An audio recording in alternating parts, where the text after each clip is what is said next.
You already know where you at, man. Locked in Round the Way podcast with your boy Mert. Your boy Beezy. How y'all doing today, man? We got a special guest.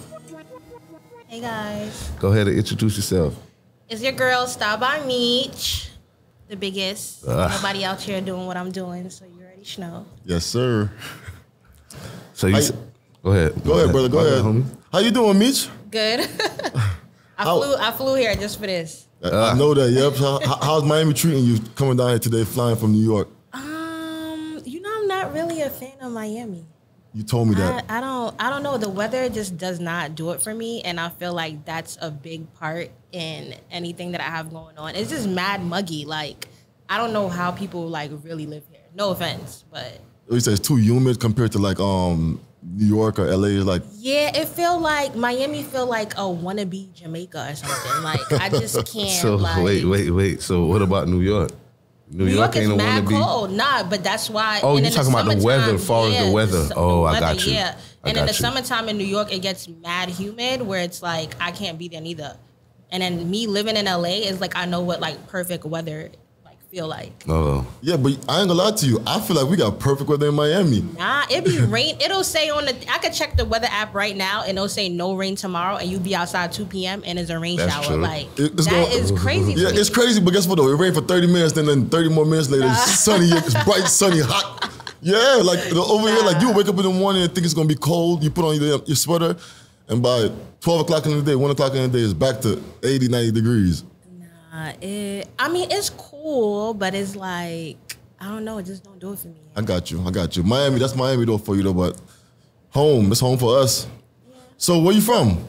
Originally from New York. I'm from Southside Jamaica, Queens. I know I don't seem like a hood girl, but I'm from the hood. Yeah. So I just carry myself because I grew up in a good household, but. And what's your background? Jamaican. I'm actually first generation born in America. On my mom's side of the family, at least. Yeah. So basically, you're the first really American in the family. Yeah, me and my oldest cousin that was born here first is 31. Mm-hmm. So it started with her and then us. So like we're really the ones who kind of like taught our parents like how to really maneuver and like learn certain things because they came here like not knowing nothing, and then they pretty much had us like off the back, I want to say, and then. So what was it like growing up in Southside, Jamaica, Queens? That's a hood right there. I think that's 50 hood too, to be exact. So it's crazy. So my brother, he passed away when I was 7, but he ran the streets with all of them. His best friend Ice, he is no longer here as well. His brother Ricky, I don't even know where Ricky's at right now, but Wookie, all of them is like, if you really from there and you from like that era, all these names that I'm calling out, like you would know. Yeah, and then a lot of people like, even me saying that, they probably watching like, yo, she really from, because even the other day, somebody asked me, they was like, where you from? I'm like, Southside. They like, where? And I'm like, I grew up on Garbrew and Matthias. And she's like, the fact that you said Matthias Avenue, like, let me know you really from there. Because a lot of people is going to always say, oh, Baisley Projects, 40 Projects. But like my brother basically was like on that block the whole time. Like I remember growing up, my mom would just like, we'll be driving and then she'll just pull up to the corner store. My brother would be on the block. And she'll just be like, you not coming home? Like, you know what I'm saying? So I just grew up like in that era of like drug dealers basically. But my mom was like, she really tried hard to like, you know, like not make us feel like that's something that we had to do. But that was a life my brother chose. He died from a motorcycle accident on Foch and Baisley, but not Foch and Baisley, Foch and Garbrew. But my family was kind of pretty much happy the way he died because it was a motorcycle accident. Because you know when you're in the streets and anything could happen. So at least like we were at peace. Like we could be like, okay, like it was really just a bad accident. You know how he died. You know it wasn't a mystery or anything like that. Yes, exactly. I feel like that's always like the hardest thing to accept. Yeah. I got you. Yeah. How old was he when he passed? He was 21. Young.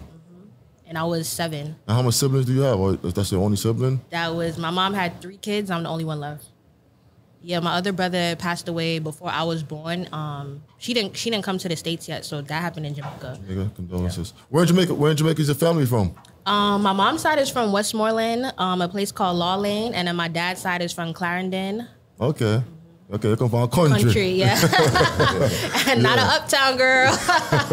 Yeah, my people's from Clarendon too. Oh, that's cool. Yeah. I think you did tell me that. Yeah, I and did I tell had you. asked. Yeah, I always, when people say that, I'm like, what's your last name? Because, like, It's crazy, man, how I first met you. When I first met you, you wasn't Meech. You was actually still, I think, what, Michelle? yeah, probably. Still Michelle. And I think I seen you on somebody's page, and I was like, damn, she work at Webster? Let me holler at her real quick. And then you was Jamaican, so when I jumped in your DM, I think, Yes. and I was like, yo, I need some help, yo. I need some clothes, and you started working with me, and then after like 2 weeks, you started cussing my ass out like, yo, nigga. No, it was, no. Come on, give it to them. No, and you made me curse your wife out too. That was crazy. And then that's when you came back at me because you like, yo, don't talk to my wife like that. And I'm like, bro, you're annoying. Like, you're sitting here running me down for a Mary G's, and I don't even remember what you did. And you're like, yo, like, I probably told you today, and then you didn't hear from me till tomorrow. And then it sold, and then you was getting mad at me, like, oh, I told you. And I'm like, I don't work like that. Like, either you get it right then and there, or like you don't. And we just kept going back and forth. And he was like, I'm gonna give my wife your number to call. Then she called, and I was like, yo, I'm not answering y'all phone call. Shit. And here we are. Still friends. Before you became Meech, yeah, I began from the beginning. Actually, no, I always been Meech. They've been calling me Meech since high school. Yeah? Yeah, that Meech always been my name, but I never made it like a business name or like a part of my brand up until like, because so at first, before I got to Webster, I was working at Louis Vuitton, and I had an Instagram page based off of that. Yeah. So when I got to Webster, I think I had my at name at like Michelle at the Webster or something. And then my homegirl, she's like, why you keep affiliating yourself with the stores? Like, what if you take off? Like, you need to make a name that like, Yeah, like it don't brand gotta, yourself. like it don't gotta be with nothing. So I was like, okay. And then I thought of Style by Meech, and then it just kind of stick. took off. Yeah. Yeah. So what you said, they called you Meech from back in high school? Yeah, since high school. I thought they called you Meech because Style by Meech, Big Meech, like, you know what I mean? Nah, they been calling me, and it's crazy because then people will ask me, and I'm like, I really don't know, like, if it's like how I was carrying myself, because like I always been a hustler, and like I always figured out ways to make money, or you know what I mean. So I really don't know if it's like, I remember in elementary school, my aunt bought me like this model thing that like you could, not a model, a mold where you could like mold chocolate. And I would go to the corner store and I would buy the Hershey's bar, the cookies and cream, and I would just make teddy bear chocolates, put it on a stick, wrap it up, put a ribbon, and I was in elementary school selling chocolate for $1. Like, So you've been at a hustler mentality. yeah, like, and it's like my aunt would be like, yo, like, let's like, and I was coming home, I would $10, $20, like, and it was like, okay, and I just feel like I always was doing something like to make money. That's what's up.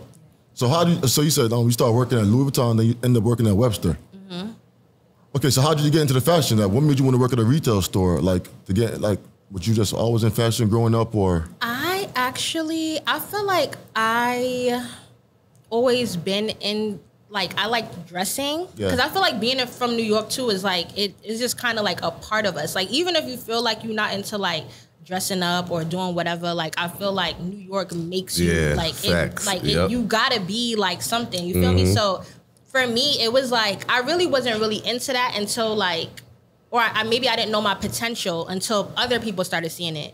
So when I was 11, my mother had moved us to Atlanta, and then I was in junior high school, and the yearbook came out, and I won Best Dress.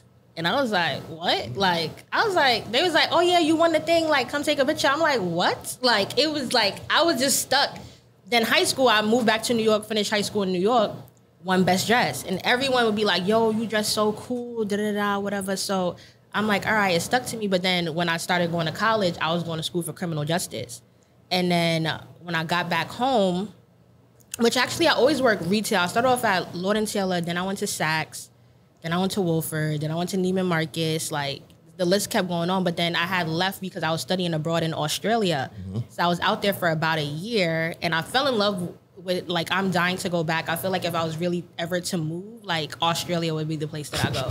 Like, it's sick. Like, the food, the people, like, everything about it I loved. But my visa expired, so I had to come back home. And then that's when I got hired at LV, and I feel like LV really opened up that window for me to really know the ins and out of like luxury retail, like, because it's just such a renowned brand that like everybody got LV, everybody want LV, you know, the highest. Yeah, like the history behind it, everything. And then I started learning all about that, and even LV, like people don't even know, like it was a boy that grew up in France and he walked for days. Like, you know what I mean? Like, and then if you really look up the history behind it, is like everybody could do something. Yeah, you get what I'm saying? Yeah, like it really take you to like make that move. Make that shit like, happen. Yeah, like so it was like stuff like that happened that stuck out to me. And after that, I moved on to Webster. Webster also helped. Webster really got me into Hermes. Like I didn't even really, like I knew of it because like Sex in the City and all that kind of stuff, but they like helped me to really like know about it. And then I just figured out, why am I working for someone when... Don't go too far. Don't go too far. So you said now you was working at LV, you went to Webster. Well, so when you was working at Webster, how long were you at Webster for? I was at Webster for a little over a year. Over a year. So basically, after Webster, that's when the whole thing your whole brand took off. Yes. Style by Meech. Yes. So how fast did you realize like, yo, this shit going too fast. Like I gotta leave Webster now. Like I can't longer work. Like it's just facts. You know what I mean? I can't be in the store no more. I can't necessarily. I want to say maybe like towards the ending. Like I think I really realized maybe like, all right. So I started working there the February. Then the pandemic happened.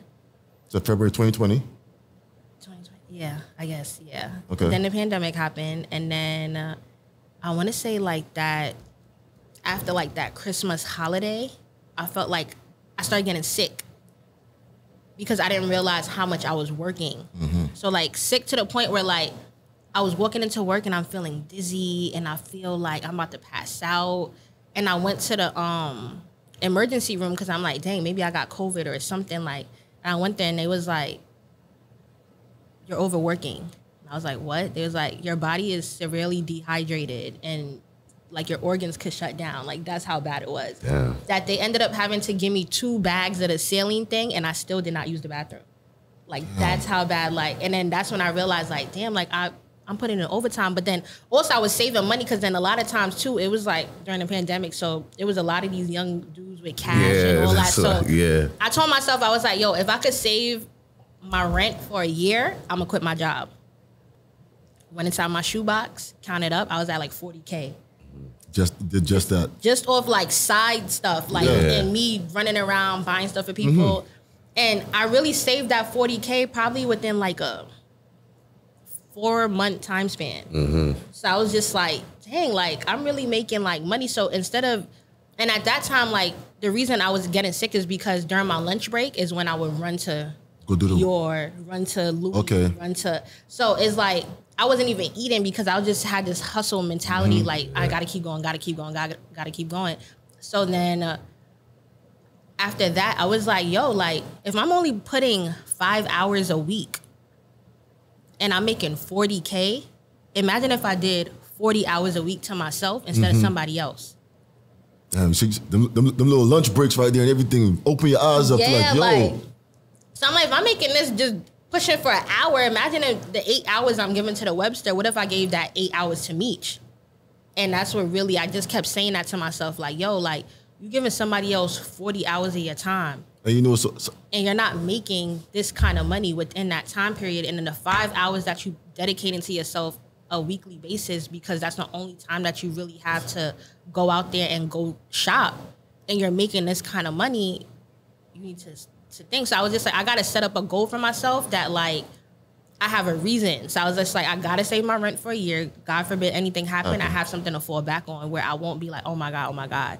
But I really left the company on a great note too. So I was just like, hey, like I'm young. I have to try this. Like it's something that I'm just kind of like fiending to do.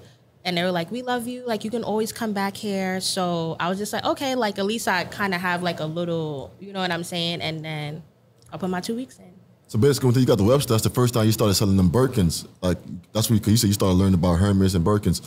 Yeah. So selling them bags at Birkins, right? You started realizing real fast the money you was missing out selling them bags for the store compared to yourself. Oh, definitely 100%.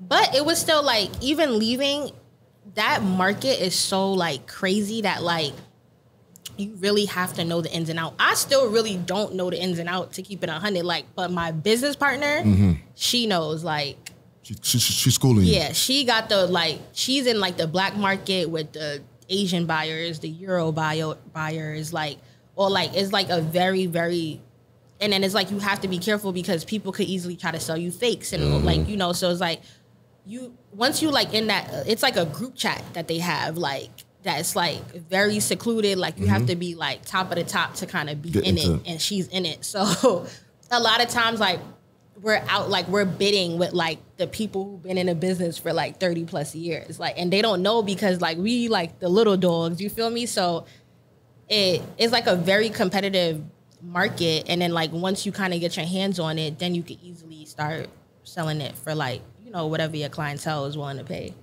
That's what's up. You ever came across a fake bag? You ever like actually bought one or never knew or found out later on? So we really, really do like a lot of research beforehand. So I think one time someone did try to like, I guess they thought they could finesse her, but she's really like the GOAT.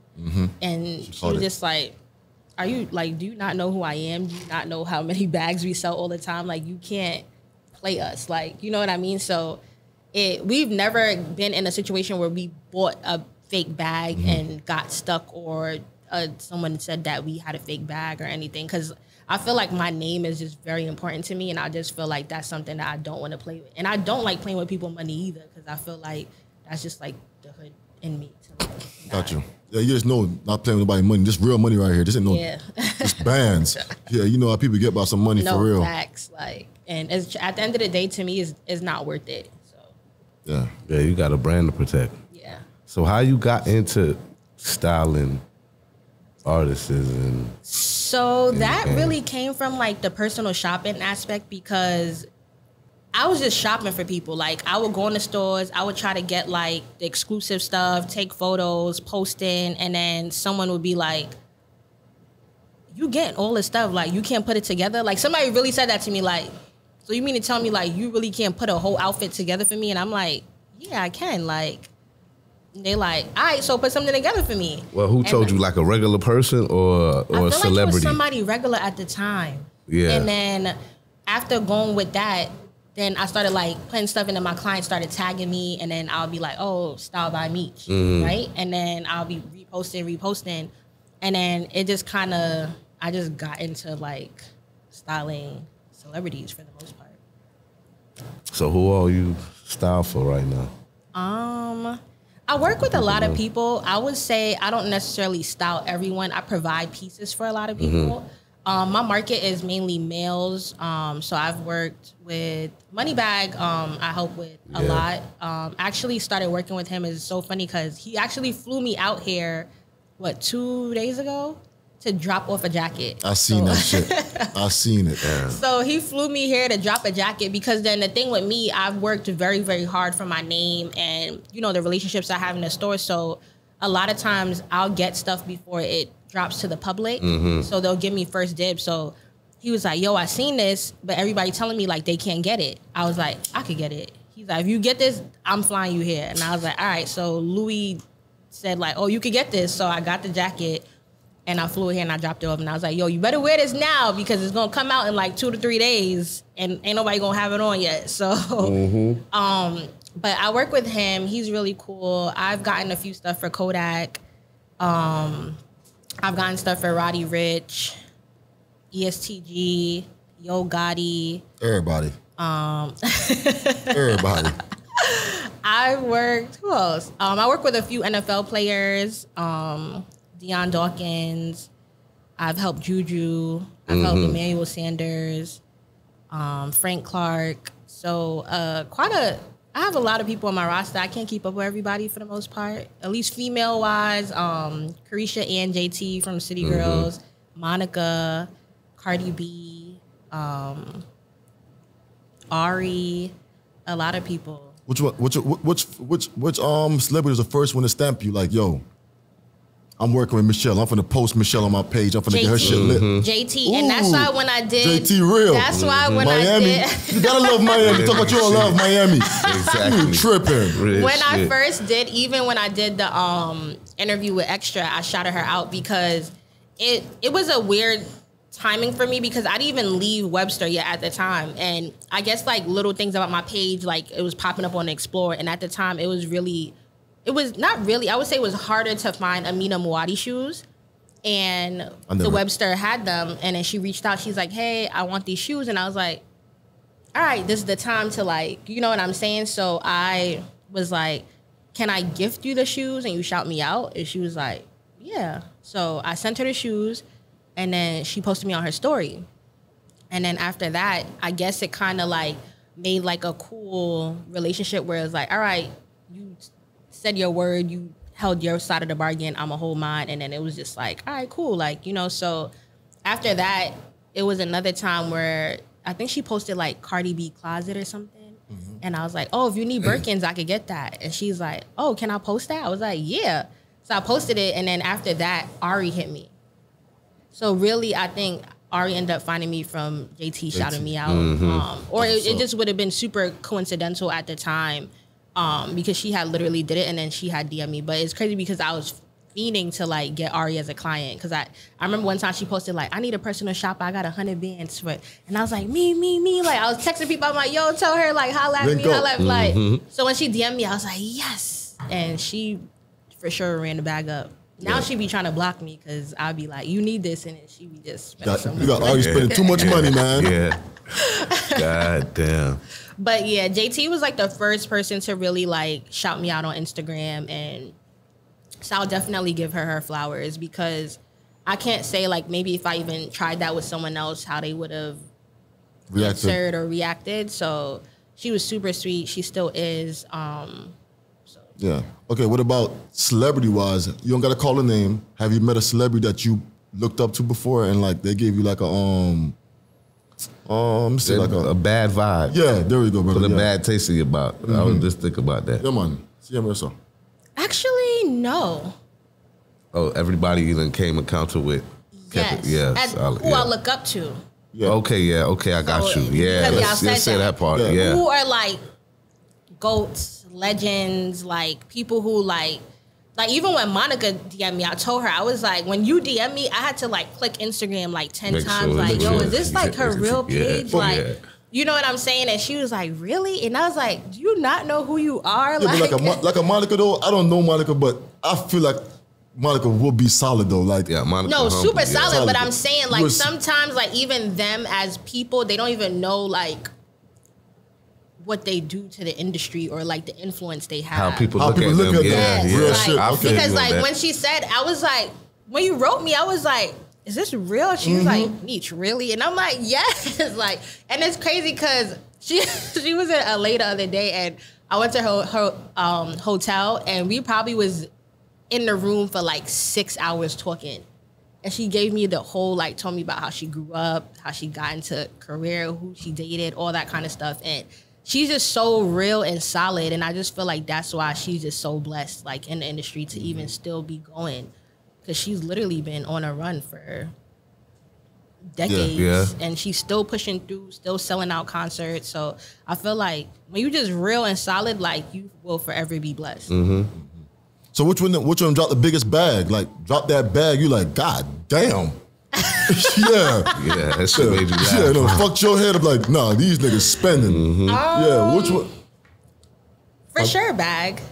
Money Bag, he spends a lot. Some of these street niggas too now.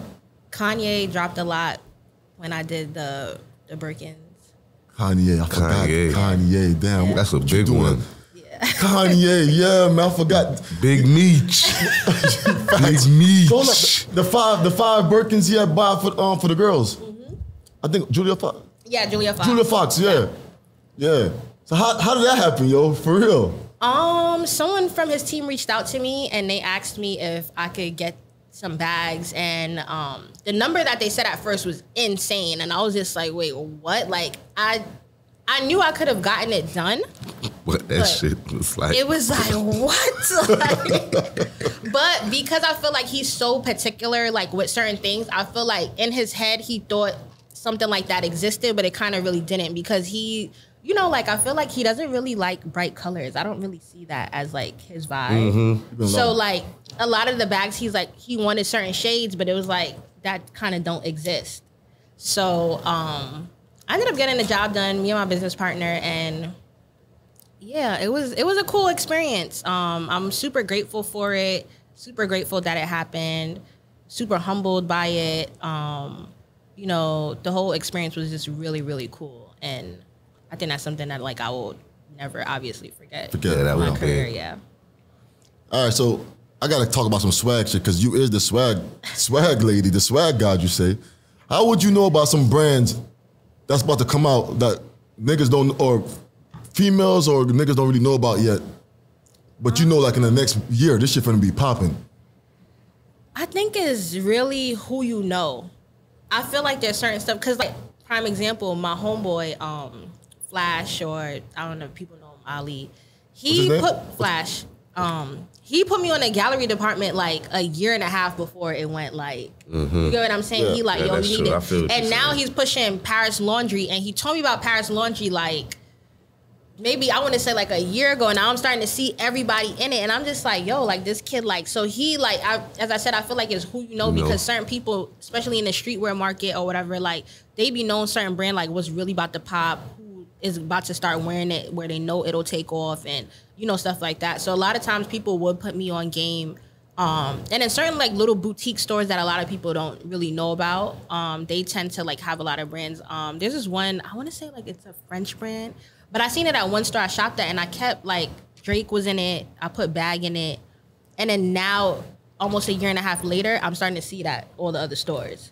So I feel like sometimes too, like you could walk in the store, you'll see something, and you're like, this ain't no brand, but it's like, they in that store for a reason, like, you know what I'm saying? So people tend to like look past certain stuff, and I just feel like I just kind of don't do that, which is why I could kind of put people up on game before like something is about to take off. Yeah. Okay. And what's your favorite brand? I don't want to get you in trouble, but I know you work with all of them. But it was just natural. We gotta have a favorite. Honestly, what's so crazy, I feel like I don't have a favorite anything. Okay. Like, you just like flash shit. Yeah, like I feel like if I just like something, either I'm gonna try to put it on somebody or I'm gonna cop it for myself. But that's like, I don't have like a favorite food. I would say my favorite color would be blue, but it's like I don't have to have everything blue. So I can't even say like, you know what I mean? So I'm such an indecisive person that I can't. So you don't have favorites for nothing? No. I got you. Not even a favorite nigga. Nah. Not even that. Like I'll be thinking like, yo, is something wrong with me? Cause like I see other females like dying of it. Yeah, and I'm just like, how? Like, I just never encountered. Yeah, you ain't came across the right nigga, that's why. So, everybody say that. So I'm gonna ask you now. That's what it is. It ain't about what everybody say. That's what the fuck it is. Well, I'm about to be 30, and if I ain't come across him yet, I don't think he out there. That's all I can say. Oh, you're still young. You're still young and fresh, man. You're gonna find somebody. Yep. Trust me, you're still young. So are you dating?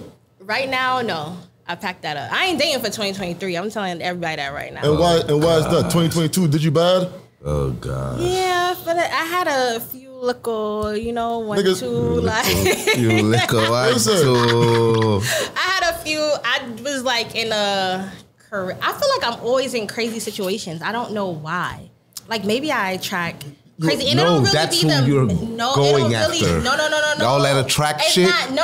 I'm not saying that because I'm not brother, get on her ass, brother. Get on her ass, man. I just seen that meme the other day on IG. I'm not talking about the males. I want to say the females that come with the males.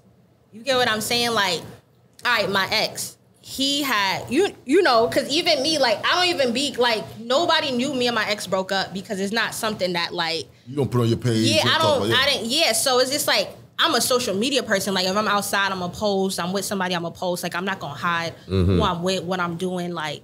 But it's like if me and a guy stop talking, like I'm not gonna blatantly be like, oh, I'm single, I'm outside, like I'm not that kind of girl. So my ex, when we first started talking, we went on vacation. And his homeboy called his phone like, yo, you good? And he's like, yeah, like, we in a different time zone. So we're in Paris, and his ex calls the friend crying like, he died in Paris and the girl is alive. Like, and like, shorty, like, damn near almost messed up our vacation because he's tight. Like, he's on some like, yo, this girl is wildin'. Like, why would she? And I'm like, why would you even like wish death on somebody anyway? But it was like, and I was just like, yo, like, we in Paris, she's in New York. Like, she really can't mess up what we got. You know what I'm saying? Like, that's crazy. But it's stuff like that. And then even I was like in a little, I guess, entanglement or whatever you call it. And cool, I was, you know, my issue is I need to stop spinning the block. I think that's the number one thing with me with dating. But I feel like it's about comfortability. Yeah. But the last guy I was talking to, I was at his house cooking, and his ex and her homegirl pulled up with metal bats. Oh shit! Yeah. This is in New York. In New York. Yeah, that'll go down. That's sure enough. But they didn't do. I think she was really tight at the fact that maybe I was like in her old humble abode because he kicked her out. She had to go back home, which I feel like was like kind of corny. Because the one thing about me, and it's like I really wanted to tell her that day, like, yo, shorty, like, don't be pressed over no nigga, like, or don't make him know that you that pressed that you got to pull up to the crib and you trying to make noise, but you really ain't making no noise. You're embarrassing yourself. Yeah, like, and I just sat on the couch and they just was knocking over the food that I cooked, but everybody ate. Like, his homeboys were slumped over on the couch, like, so it wasn't even like you really came and did no damage like, or nothing. Yeah, like it's like if I'm gonna pull up with a bat, it's like, yo, bitch, come outside. Like, you feel me? Like, it's like you did all of that. What, to make him know that your feelings was hurt or whatever the case may be. But it was like, I wanted to get up and be like, yo, baby girl, like, you don't even got to do this. Like, but then it's like, I guess I could understand because it's me. You feel That's me? what Like, I was going to say too. You know what I mean? Like, I feel yeah, like if you, but it's like, I still feel like I would not, like, I probably would have did it after I left because then I couldn't even have this conversation to say, like, you feel me? Like, and I hate the fact that somebody could really sit and like talk about me because it's just like, I'm not gonna put myself in no kind of situation for someone to be like, oh, you know, Meech, like, she did this or she, like, or she's moving wacky or whatever. Like, nah, like, I'm about that life. Like, I work hard. Like, there's a lot of females out there that can't say they do what I'm doing, especially when you from where I'm from. Like, because one thing about it is, if I'm dating somebody and they kick me out their crib, I'm getting my own place. I'm not going back home to my mother. Like, you feel me? So it's like, you doing all of that. Like, get your shit together as a woman. Like, stop. You know what I'm doing? Clown shit. Yeah, like, but I mean, to each his own, I guess. But I always run into men that like can't control their past situation. I feel like it's a turn off for me. Yeah, that would be a turn off for anybody. That's very much a fucking turn off. I feel like if I could meet a guy that had a past situationship or whatever, and like everybody moved on like adults and grew, like, I don't hit my ex up saying, oh, I see you outside with this girl and I'm trying to cause havoc. Like, he moved on, he's good, I'm good. Like, is he in the industry? No. That's probably the problem right there. But the thing is, too, I always say, like, I feel like you need to date people in your tax bracket. And I feel like that goes for male and females. Yeah. So I feel like with my ex, it was like, we was good because he's a millionaire. So I felt like it wasn't like, you know, like, we kind of was like on the same level as far as like entrepreneurship. Yeah. But my fuck something dirty gal. Yeah, his ex, she's not on my level. Yeah. At all. And I feel like she be feeling like she's something because she got a BBL, but it's like, girl. That's regular, man. Like that. Like, I feel like a lot of these females be feeling like that, and it's like, I got a home for that. Clearly, it can't be that me and you bagging the same nigga. Like, you know what I'm saying? There you go. Pop that shit. Real shit. That New York shit. Like, no, I'm dead ass though. Like, if you doing all of that and I'm still bagging your nigga. No, it's a fact. Like, I feel you. I ain't gonna lie to you. That's some real shit. You not capping. Okay. You never feel pressure though? For doing BBLs, or can you see everybody doing it, niggas and good question. That nigga said niggas too. Like niggas and bitches. These niggas doing BBL too. These niggas doing BBL too. 6-pack surgery and all. Yeah. Green ass niggas. Y'all niggas green, man. Not saying, you know what I mean, you look good, you beautiful, you know what I mean? But I'm just saying, like, you for seeing everybody look like, you would get like peer pressure sometime. Or, no. Nah. I feel like because it's like what's in you. And I feel like my mom, like how I was raised, it was like we all look good. Like it wasn't like, I don't think there's no, cause like too like, and to me that's what's corny, cause I never will look at a female and be like, yo, she look whack or like pop down or like, you know what I'm saying? Like with his situation, like the thing that pissed me off, which I dunned her after that, because she was like, oh, if you wanted a fat girl, you should have said like, and it's like, shit. Okay, yeah, like, come on, you get what I'm saying? Yeah, and I was just like, so then I took his phone and I sent her a meme and I was like, I think the meme was like, oh, bitches still, it's crazy how bitches get cheated on by their old body. Or like some shit like, and then she wrote him like months later, like that really hurt me. Yeah, like, you hit, good for you. I hit a low. slap. Yeah, you going low, I'm going lower. You know, yeah, like you know that she really got low self-esteem issues. Like, yeah, very why much. you sitting? Like, you get what I'm saying? Like, okay, you're name calling, whoop-de-doo, but it's like, and at the end of the day, I don't care. I got more money than all these, any guy that I talk to, none of they bitches could go toe to toe for me on a talk that shit now on a bad day, on a bad day, and I feel like yeah, on a bad day, and I'm being dead ass. Like I'm not saying any other female in the industry. I'm just talking about the niggas that I've dated and their past bitches that come with them. Yeah, like, and it's just like don't try to. I'm about to get in some pocket watching shit because you was working at Webster. I'm about to get, you know what I mean? I'm about to get some pocket watching shit. You was working at Webster, you said, and you was doing your side gigs and you made 40 bands in 4 months. So I want to ask you, what's the go ahead. What's the most you ran up in a whole year? In a year, I'm not gonna give you a year, but I want to say one of my best runs. No, I can't even say best because honestly, it'd be so much money in and out that sometimes I can't even keep up. So this year is like my accountant was like, "Yo, what you did last year is unacceptable. If you do that this year, like I'm jumping ship." So I have like a whole system down pat. Yeah. I feel like next year when I come back, we could have this conversation to be like, okay, like I know the revenue I brought in with my business, which shocked me. I really didn't think, because like even me and my cousins was talking, they was like, oh, we know you for sure like seeing $1 million in your account. And I checked the number and I was like, God damn, like it was past like almost triple that. Like I was like, what the heck? You working, man. Yeah, but the most money that I probably profited one time, I would say close to like, I think I made like 60 in 1 month.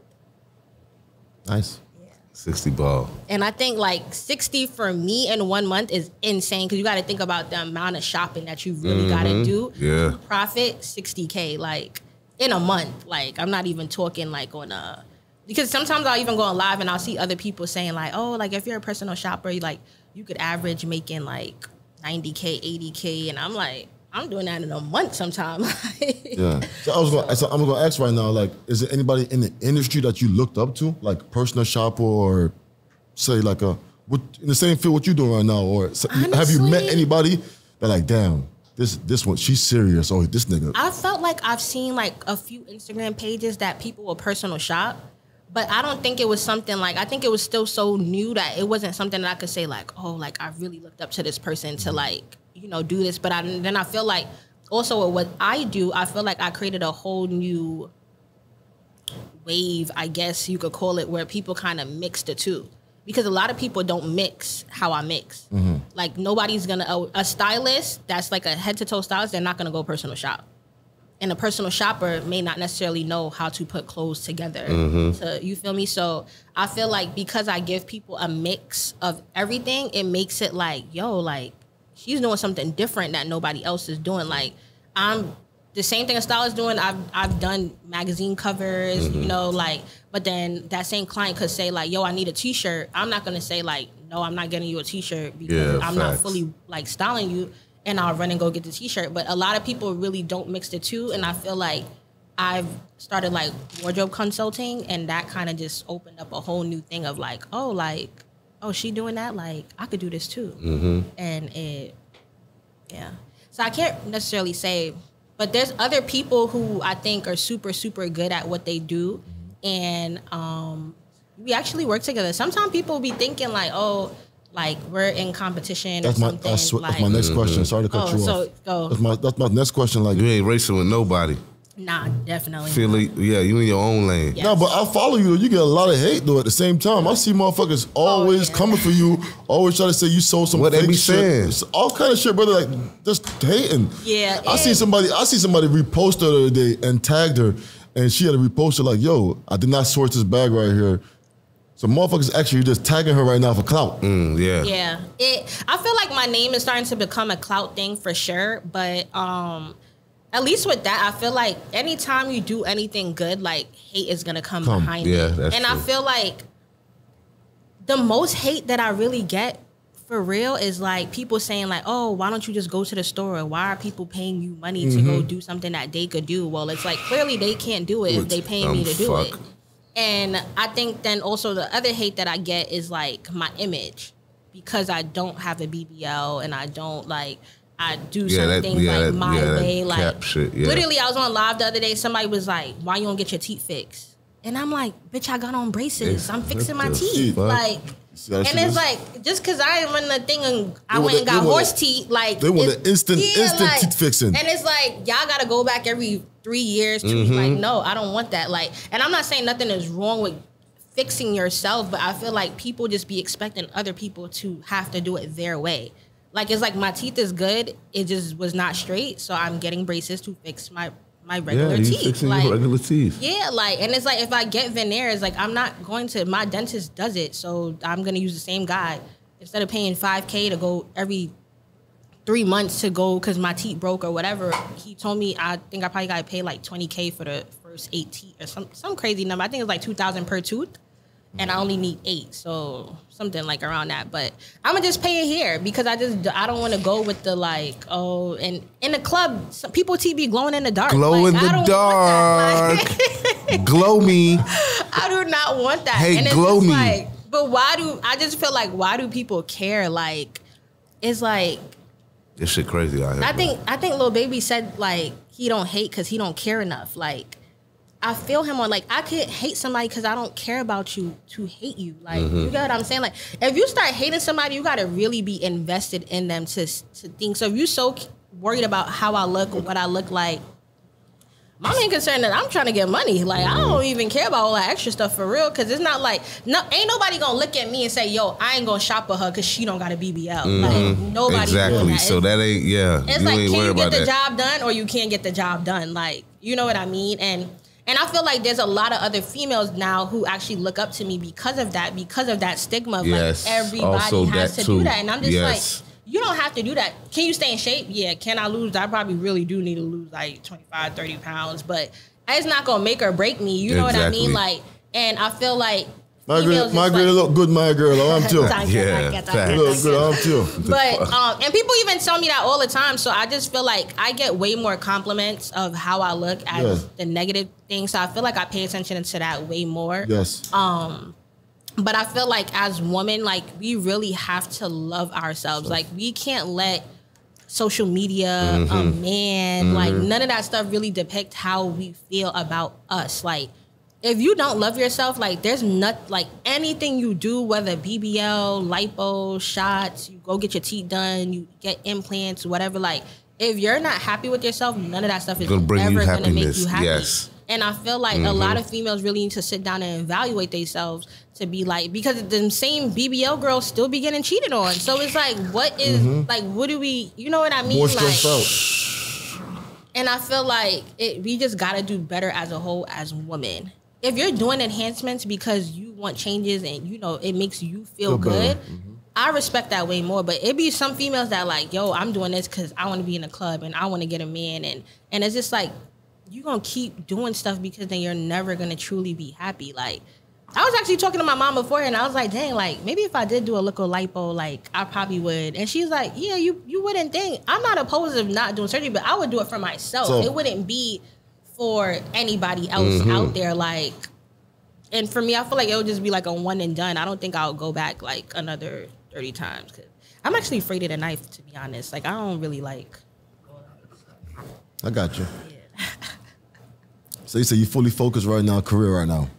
Yes, 100%. I feel like I'm actually right now working on a master class. Just teaching, selling courses and stuff? Kind of, sort of. I don't mainly like want to focus on selling courses. I think I just want to show people that they can be something. I feel like a lot of times, and I feel like, especially with this generation, we didn't really have people to like talk to and show us the ropes. Like, it's like this whole thing I figured out on my own. There was no handouts. There was nobody to say like, this is the road of entrepreneurship. This is the road, like, if you do this or if you do that, this is what's going to happen, or you know what I mean? So I feel like I kind of want to be that voice to tell people. And then I see people doing courses and stuff, and you really sit and listen to them, and you're like, this is bullshit. Like, shit like this don't happen. You're not going to wake up tomorrow and you have $1 million because you sold an online thing. Like, it does happen for some people, yes, but rarely. Not, like, you get what I'm saying? And I feel like a lot of times, like, because even people look at me, I'm about to be year 2 of business. So sometimes people be like, dang, you only been doing this 2 years? And then think about the people just a few months ago when I'm like, yeah, I've only been doing this a year. It's like, yo, you've really grown in such a short period of time. But it was like that growth took a lot of work behind it, because it was just like none of this stuff happened for me overnight. It was L's that I took. It was it's sleepless nights. And I think people don't even really talk about that as being an entrepreneur. Is like, and then also like having a job is different than having a career, because you don't have nobody that you could go to. It's like just you. So when you take L's, there ain't nobody you could say like, if you get sick, there's nobody you could go to and be like, I'm taking a sick day. Like, fill in for me. Like you can't do that. So it's just like you kind of just really in 100%. Like I stopped working 40 hours a week to now working 24/7. For yourself. For myself. And that's a decision that I made. But it's crazy because a lot of times, it's funny, my homeboy John just shouted me out the other day, and he was like, yo, I really hit up Meech any time of the day or night, and she answer. Like, sometimes I really don't sleep. Like, I'll probably take, I guess I'll call it a nap, but it'll be times like because I just be on the go, like, literally. Just within the past 3 days, I flew here to deliver a jacket, left the morning, went back, did a photo shoot because I got my website coming out, packed, and now I'm back in Florida. And what's the website gonna be about? So I'm just building the website for my masterclass. So it'll have like an intro, it'll have like a short bio of me, and then it'll break down like what you're really paying for. The class is gonna be expensive. I really wanted to drop it Christmas, but I didn't want people to have to decide like, dang, can I pay to learn something about or buy Christmas gifts? So I was like, let me do it at like a good time. So I decided to do March. And that was also based off my followers. I kind of let them decide. So I let everybody vote. I let everybody think. And I went on live one day and I was like, what would y'all pay to sit down and talk to me? People was like, 4,000, 5,000, 3,000. So I was just like, okay, like, y'all setting the tone, so I know, like, you know what I mean? So I'm like, when I drop this class, we gonna see who really gonna pay. So then I went on there the other day and I was like, all right, I think I'm gonna do 2,000. And I was like, y'all think 2,000, 1,800? And then it was like, we'll do 1,800. So I was like, all right, I'm gonna drop the course. It's gonna be 1,800 for in person. And then online, I'm still debating, but the price will obviously, I'm gonna do somewhere like under 1,000 just for the virtual, because you're not physically there. But I figured that I'd do something cool, because a lot of time people would DM me and say like, can I intern for you? So with the masterclass, if you come in person, I decided to do a raffle. And if you win the raffle, once you pay for the class, the next time I'm on set, whether it's like a video shoot or photo shoot, I'm gonna fly that person in. That's lit. So I'm gonna pay for flight, hotel, and then they'll get the experience of really seeing what it's like to be on set, running up and down. And people think is easy. It's super hard. Like, because then you have your clients too. Like, I remember one time I pulled up to a shoot and I had like 30 looks. And you gotta think about it. And I'm saying looks. To have 30 looks, I'm talking about like shirt, pants, shoes. They did not like nothing. Oh my gosh. So what do you do? What do you do? You pass out. Facts. Damn. I was sick. I was like, please don't tell me that. They was like, I don't like nothing. And I was like, and then I ended up finding something like last minute. But then because of I came like, I would definitely say unprepared, because maybe instead of just having 30, I should have had 60 looks. You get what I'm saying? So you kind of beat yourself up in the long run. But I made it work, so it turned out good. But it's a lot of stuff that happened that people, don't know. Like, you could know somebody, and then if they not in the mood that day, like, they could be like, I don't want to wear this. This is not my vibe today. And then you just kind of have to start over for like who that person is that day. And I feel like that's another thing too, because I'm heavy into like God. Like I grew up in church. I may not necessarily have the time now to go to church as often as I would like, but I do make it my duty to pay my tithes and offering every month, because I feel like when in this industry, you for sure need somebody praying over you, healing you, like being covered by God. Like I feel like if you believe in that stuff, like you really have to stick with it. And I feel like that's why I've come so far in my journey, because that's something that I make sure like I don't fall asleep without praying. Even when I get on a plane, I don't have a fear, but I always pray that, you know, God covered the pilots, he covered the plane in the blood of Jesus and all that. So, you know, that's something that I really, really feel like that's what's keeping me going. Yeah. Because when you're in this industry, so many different energies that you're around. I'm just gonna ask you right now, because you being around that industry right now, and like I seen the Balenciaga shit, and like, you know, it's been my research on it. They says a lot of parties you go to, like fashion parties, you see like that kind of demonic shit like that right there. Yeah, have you ever been to one of the parties and see that kind of crazy shit? I don't want to get you in trouble. No. I don't be going to stuff like that, honestly. Like, because I hear about it. Man. But it's not even the brand. Sometimes it could be the client. It could be clients that are like into voodoo or like witchcraft and all. And it's like, if you believe in one, you kind of got to believe in the other. Because I hear, like, even with my friends, I'll sit down with them sometimes and they'll be like, oh, like, that stuff only happened if you believe in it. And I'm like, no, like, like, if you look in the Bible, they talk about spirits and they talk about prophets and, you know, all that. And it says in the Bible too, because it's some people that I know that be going to like, what's it called? What are them people calling them? Fake. I can't even think of a psychic. Or stuff. You know, and you're not supposed to do that. So you know what I mean? Yeah. Like, and people be into that. Like, so I feel like I just stay heavily prayed up. And I have people who are very powerful praying behind me, because I don't play about stuff like that. Gotcha.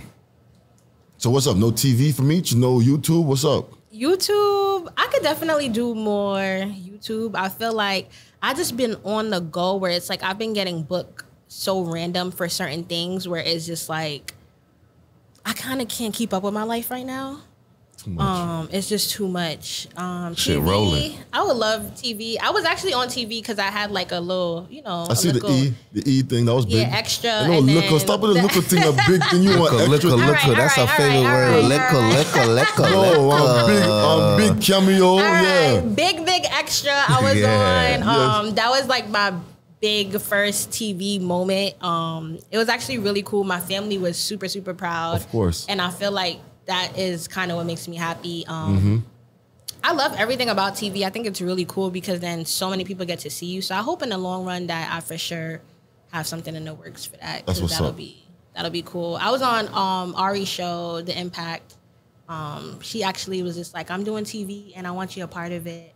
So I actually did like her first shoot for that. And people were actually excited. They were like, Meech, we seen you. And like, you're such a good person. Like Ari is good, like so lucky to have you because you're such a good friend. And, you know, like, I like that people kind of seen that side of me because people kind of, they don't really know me per se. And I feel like social media kind of just makes me seem like bland or like maybe I don't care or I think people are also intimidated by me. I've been told I have a strong personality, so I guess maybe that has something to do with it. But I'm pretty cool. Good around the way. If you hate me, like, it's something that's wrong with you. Like, and somebody actually said that to me on Twitter. They was like, because I was just like, I said something, I'm always popping shit. And they was like, if somebody really hates you, like, they gotta really be crazy, because they gotta be a hater. Yeah, like, they really, like, something gotta be, like, in them to be like, yo, I hate Meech. And it's like my homeboy right there, like, if a nigga hate that nigga, yeah, man, I know it's a problem with it's you. It's them, yeah. Like, so a lot of times if somebody be like, they don't like me, like, you really got to question that person. Like, all right, if you don't like her, then something is really like, because I'm very, like, I'm not problematic at all. Like, and I know there's people that hate me. Like, I guess you could call it in this industry ops. Like, you don't think I got ops? Of course. Oh. Of course. You big right now. You're the biggest stylist right now. You know what I mean? Yeah. And my ops, they don't know, but I be sending people to them. So it's like, I be letting y'all eat sometime because it's certain stuff that I ain't gonna sell my soul for $1. And you not even hating. So we could, you know what I'm saying? Like, and they don't even know that I be telling people like, oh, you could go to them because I don't want this job. Yeah. Because I'm not working for any and everybody. Yeah. I pick and choose who I'm taking money from. Because guess what? All money is not good money. Like, you know, watch and I exactly. And I want the good money. Like, I don't want nothing else that come behind that, or you feel me? So for me, it's like I pick and choose who I want to work with, who I want to work for. Like, I don't take every job. I don't want to work with just any and everybody. You know what I'm saying? Like, as I said, I feel like my name holds value. If you don't know it now, you're going to feel it later. So that's pop it. Like, all right, Meech, before we go though, Meech, man, I want you to give me a story that, you know what I mean? Like, give us an exclusive story on the pod. Like, I mean, something happened, like, you think it's going to be interesting. Yeah, give me one, man. Something, fresh, man. Something is happening soon that I'm working on. I don't want to say it yet because I am very, like, superstitious and I don't really like talking about stuff before it really happens. Okay. But I would say when it does happen and it is, I will let y'all post it first. Just I fuck with y'all. Shit, damn, there you go. Y'all heard it right here. Round the way, Make sure you tune in. I'll let y'all drop it first because I know it's happened and I just don't know when and I don't want to talk about it too much. Nah, we got to say the next word. Yeah. Say no more. Meech, Michelle, my friend, thank you so much. Thank you guys for having me. Yeah, this was a nice conversation. This was actually my first podcast, y'all. I told some people already know, but I fuck with them heavy, so you know the vibes. That's viral. Yeah, round the way. True said Sean come from country. Yeah, round the way. Checking out, man. Thank y'all for checking with today, man. Your boy SB. Boy Merk, man. You know who we got right here. And your girl Meech. Yes, sir. Checking out. Yeah. Bye.